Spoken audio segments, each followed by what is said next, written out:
GWATA TV gives you a first look at North Central Washington's business news.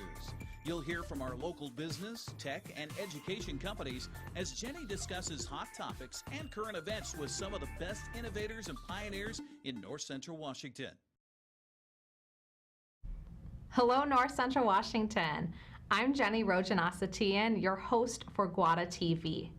Each week on GWATA TV, I interview different guests on a wide range of topics. So if you've not checked out GWATA TV before, or you're not able to watch today's full episode, I want to make sure you know that all of this content and programming is available on the NCW Life website.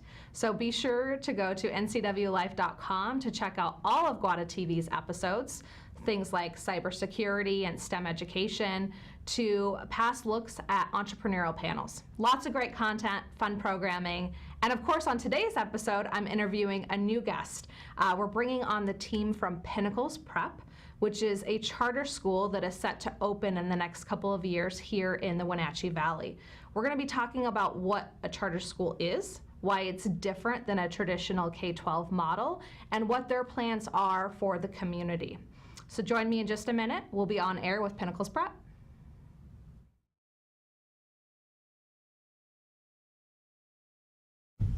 And welcome back to GWATA TV. I'd like to introduce you to today's guests. We have Wray and Sara Rolfs, both from Pinnacle Prep. Welcome to GWATA TV. Thanks for having me. Yeah, thank you. Yeah, glad to be here. We're really excited for the opportunity to share with the community what Pinnacle Prep is, what your vision is. But before we get into the charter school, I'd love to start with you, Rick. Tell us a little bit about yourself and your background and your role in Pinnacle Prep. Yeah, I'm one of the school co-founders along with Sara, and I'm the current board chair of Pinnacle Prep. But been in the North Central Washington region since 2010. I'm a lifetime professional educator, primarily working in the nonprofit education sector, both in the Salt Lake City area and across the state of Washington. But been in Wenatchee for about 4 years now, and was up in Leavenworth for about 5 years before moving downriver. Well, perfect. And we're going to talk about how that education experience from both of you has played into the development of this project. But before we get there, Sara, longtime GWATA advocate and supporter. Sara is also, I'll say, one of our Educator of the Year for the Innovator Award. So we've gotten the chance to work with you a little bit, but tell the audience a little bit more. Well, I actually graduated from Wenatchee High School, not a true native because I'm not like third generation, and then left to go to school, and I've been back since about '97, and really started getting involved in the schools by volunteering in the classrooms as my kids matriculated through, and have been involved in a lot of the informal education sector, including museum and maker spaces and field experiences. Okay. Thank you both for, of course, being on air, sharing your background. Why a charter school? And more importantly, what is a charter school? So I think there's a lot of misconceptions out there about what charter school education is. So I don't know who wants to kick off that question here, but if you could tell us a little bit more. Go for it. I'm sorry. Well, charter schools are very different across the country. I mean, each state essentially, authors their own charter school laws. So I think there are a lot of misconceptions because they vary so widely as you move from state to state. The state of Washington is one of the last states in the country to actually adopt charter school laws. And I think they've done it the right way. I think there's been a lot of mistakes made, the last 30 years since charter schools came onto the scene. So I think Washington State has moved very slowly, and I think been very intentional about whether or not when they entered the educational sector here in the state, how to do it right. As a professional, long-time educator working in the field of education for the last 25 or 30 years, I've seen it done wrong in many other places. And the only reason I wanted to jump on board and help propel this effort here locally was because I thought they truly were serving kids that needed a different opportunity and families that needed a different opportunity. They're doing it the right way. But a charter school essentially is just another public school opportunity for students and families. I think charter schools are given a little bit more autonomy to kind of pick and choose their own curriculum and maybe their instructional approach. But in exchange for some of that autonomy, they are held more accountable from an operational perspective, a financial perspective, and a student achievement perspective. Charter schools that are authorized in the state are only authorized on 5-year periods.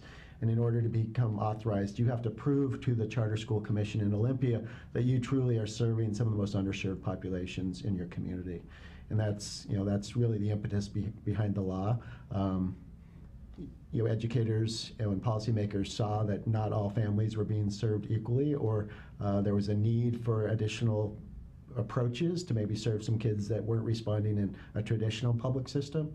And I think that's what we're hoping to provide, is just how can we figure out a way to maybe reach some kids that have been struggling in the settings that existed beforehand. So it's still a public institution. It is. This is not a private school. Exactly. Students are they going to pay tuition? No, this is free for anyone. Okay. It's a lottery-based system, but it is a system it's essentially a weighted lottery system to make sure we are serving the kids that need it most. There's a whole set of criteria that the State Charter School Commission has identified on kids that are in most need. And in order to be authorized, you need to prove to that commission you are going to be serving those kids. But yeah, it's free for all.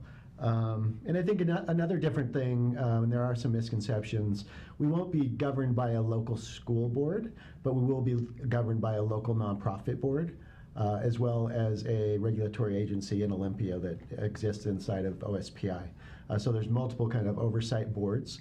Whereas in some states, charter schools are being run by for-profit companies, and which I have a real problem with, and I think a lot of people have problems with. And that's, I think, one of the big differences in the Washington Charter State law. You have to be governed by a nonprofit board, and you need to prove that you're serving kids in need. So that's why it's important to understand the Washington charter model versus a national charter model is very different. Yep. And then the direct objectives of Pinnacles Prep and serving this community will look very differently than maybe what you've seen on a national scale previously. And not everywhere nationally. I mean, there's other states doing it very right as well. Right. But every year, different kind of third parties analyze the strength of charter school laws. And I think the last 2 or 3 years that the new Washington Charter School law is ranked as the 3rd most rigorous in the United States as far as kind of a regulatory oversight. It's kind of a watchdog organization that does a lot of these rankings. So. And this is a very big endeavor. This has been years in the planning, and will still take years as you move forward in the process. So Sara, walk us through when did you start researching this charter school option, and what did that pathway look like? So Rick and I have sat on several Wenatchee School District committees together, like the STEM committee. He also served on the facilities committee, and we realized we kind of were of like minds of trying to do something different. We've been involved in the informal and nonprofit education sector, and we have a little more flexibility to try things on, see what works, see what gets traction, and then discard those that don't. So we started talking about really wanting to move something forward. A couple of initiatives with, the school district looking at facilities and realizing with our local, with the state levy and bonding dollars, trying to come up with a new high school is virtually impossible. So then the district was trying on maybe a STEM academy, and then that didn't come to fruition. And so we were like, let's try something. And what does that look like? So we spent about 6 years, it seems like 6 years, 6 months really digging into local data, Wenatchee and Eastmont data, and seeing where the achievement gaps were.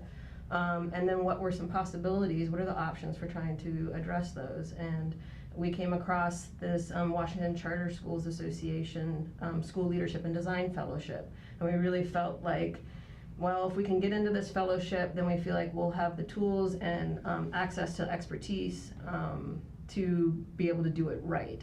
And so we applied. It was a pretty rigorous, it was like a 3 or 4 month application process, so we got accepted to the fellowship.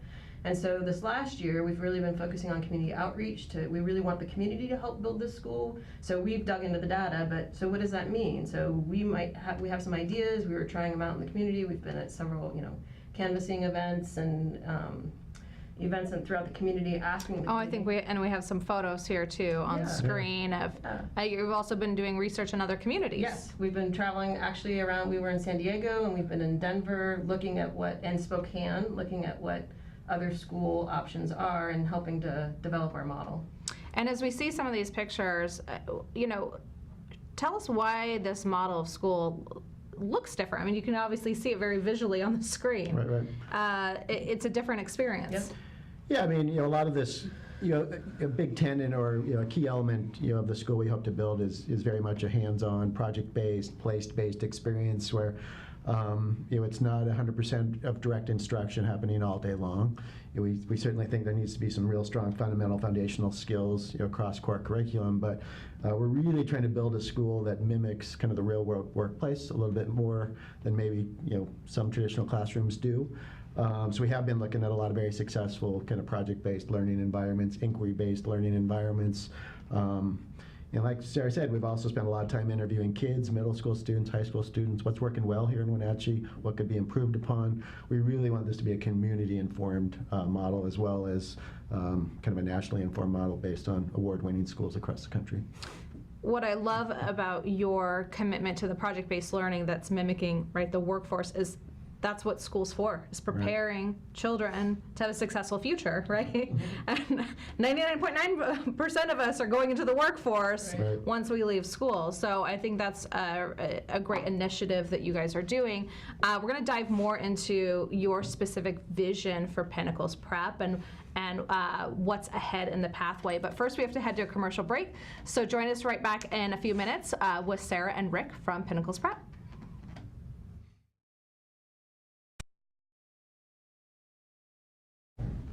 Welcome back to GWATA TV. I've been on air today with Rick Wray and Sara Rolfs from Pinnacles Prep. In our first segment, we just covered what is a charter school, which is very informative. Right. But now let's dive more into the vision of your charter school and what that looks like here. So first of all, is it all grades? No. What is the school? Is it a high school or a junior high? What are you building? So we're going to, we anticipate going grades 6-12 eventually, but we're going to start off with grades 6-7 the first year is what the kind of the feedback we've gotten from the community. And then we'll add a grade each year as they matriculate through. We are thinking probably about 70 per grade band. So starting with about 140 students. Yep. Okay. What year are you opening? We're looking to open our doors the fall of 2021, so we're just a little over 2 years out. We're in the process of building out our founding board right now, putting together a subcommittee structure, starting to look at our facility acquisition and remodel. But I think most importantly, just out there continuing to do community outreach and recruiting potentially interested families and interested students. And Pinnacles Prep, where's it going to be located? We don't have a facility identified yet. We have some ideas, but we want to be in South Wenatchee because that's our main target population. And why have you selected South Wenatchee? Why is that important to your organization? Really, it's been a data-driven decision, and looking at the skills and some of the achievement gaps and where are students most in need. And based on the data in East Wenatchee and Wenatchee, that just seems to be where we could potentially serve populations best. Okay. So if I can interject, part of the vision is actually creating a community learning center that happens to have a charter school in it. And so that's also part of what drives the location is really being able to have adult education classes, workforce training, tutoring, all sorts of options for hours that aren't the typical school day. Yeah, we really envision creating a campus that's open evenings, weekends, summertime. I think it's a shame with so many of these great public school buildings is they're closed so often, right? So we're hoping to make an investment not only during the school day, but create an environment that can serve entire families and entire communities. And that goes back to the autonomy that you've been given through this charter program, that you have flexibility to do more than just the 8 to 3 school day for students and community. And I know that you're working in partnership with public organizations like the City of Wenatchee to identify maybe locations that would serve not just students but the community overall. Right. For sure. So let's dive into a little bit of your board. So I think we're going to pull up on screen the team that you've built so far, and as you mentioned, that's you're planning to expand that team and to do some more. So we've introduced the two of you. If you want to start with Karen Rutherford. Who's Karen Rutherford on your team? So Karen Rutherford actually is our current treasurer, and she's a long-time educator, informal educator, worked with Susan Ballinger to help start field experiences for Wenatchee School District. She's been involved with several organizations at the state level, was a city council member. She's just a mover and shaker in town and is passionate about education. And Terry Valdez. Yeah, Terry's recently retired professional educator. I think he continues to be a very strong informal educator, but he's 25 years in Eastmont District as both a art teacher and tennis coach, and totally devoted to helping serve the community that we intend on serving. And then also Matt Lyon also has a long history in the Eastmont School District as a teacher, as a principal, as the director, special ed director, as well as the transportation director. So he's got a wealth of experience serving kids in the Valley as well. And then, because we've got two more members, Carla Soto Mullins has been in the area for 6 or 7 years now, originally from Phoenix, Arizona area. She's actually a graduate from a charter school in Phoenix, and she really says helped kind of save her and save her academic career after she struggled in high school. So she's real interested in giving back to the community. And then also Lizbeth Rivera has been our part-time family and community engagement coordinator, helping us with community engagement in the Valley. Thank you for introducing your team. As you could see on screen and through your testimony, really diverse in backgrounds, really heavy in education, of course, and this is a volunteer role that they're helping with, right? Right. So these folks are just dedicating their time to try to move this initiative forward. How can other people get involved? You mentioned wanting to work with families and have other committees. What's the pathway ahead to 2021, and where could the community support Pinnacles Prep?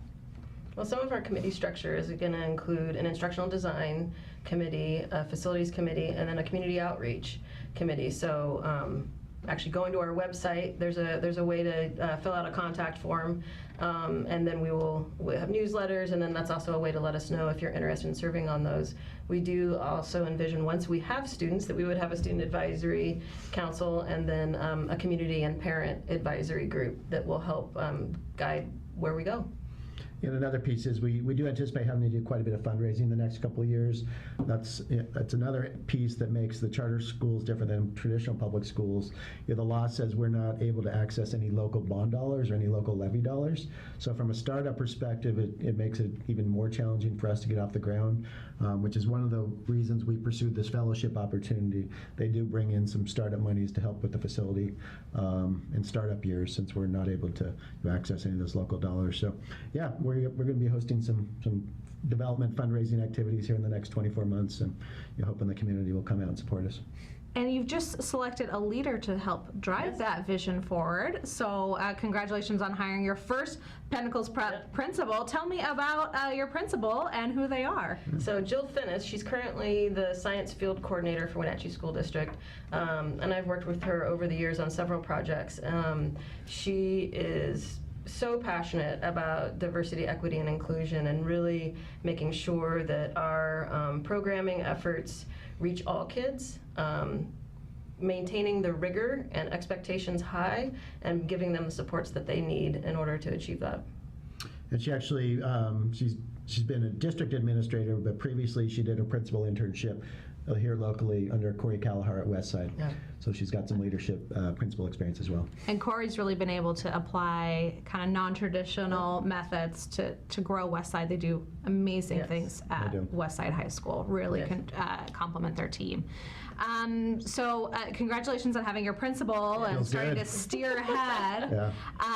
You're going to be doing some fundraising, some outreach, and then we're even partnered up with Pinnacles, GWATA and Pinnacles Prep have partnered up on some outreach events, including computer science coding for kids. You're going to be working on kind of an art day, makerspace day outreach event here in June as well. Right. So You mentioned the website. Are you guys also on Facebook, social Yes. media? Where should people plug in? So we've got the website, pinnaclesprep.org, and we've also got a Facebook page that's Pinnacles Prep. And those are the two platforms that we're using right now. You can sign up on our mailing list on the website, but I think as far as the week-to-week activities, the Facebook page is by far the best place to stay current. Well, thank you so much for coming on air. Anything else I missed about Pinnacles Prep and the charge ahead? No, there are a lot of misconceptions out there, and we are so dedicated to just educating anyone who wants to hear the story or learn more about Pinnacles or more about the Washington Charter School sector. So we're always available for a phone call or a coffee meeting. So encourage anyone that wants to learn more to reach out to us, and we'd love to sit down and share the story. Well, and kudos to you for not doing this work in a silo, right? Or being exclusive Right. and being open, coming on air. So thank you again for your time, your passion for students. This is going to wrap up today's episode of GWATA TV, but it was a pleasure to have you join us. Be sure to check out this episode online at ncwlifechannel.com and join us next week. Since 1999, GWATA has served as North Central Washington's Tech Alliance. As a 501c3, our mission is to bring people and technology resources together to create a thriving community. Through our work, we aim to inspire, engage, and connect.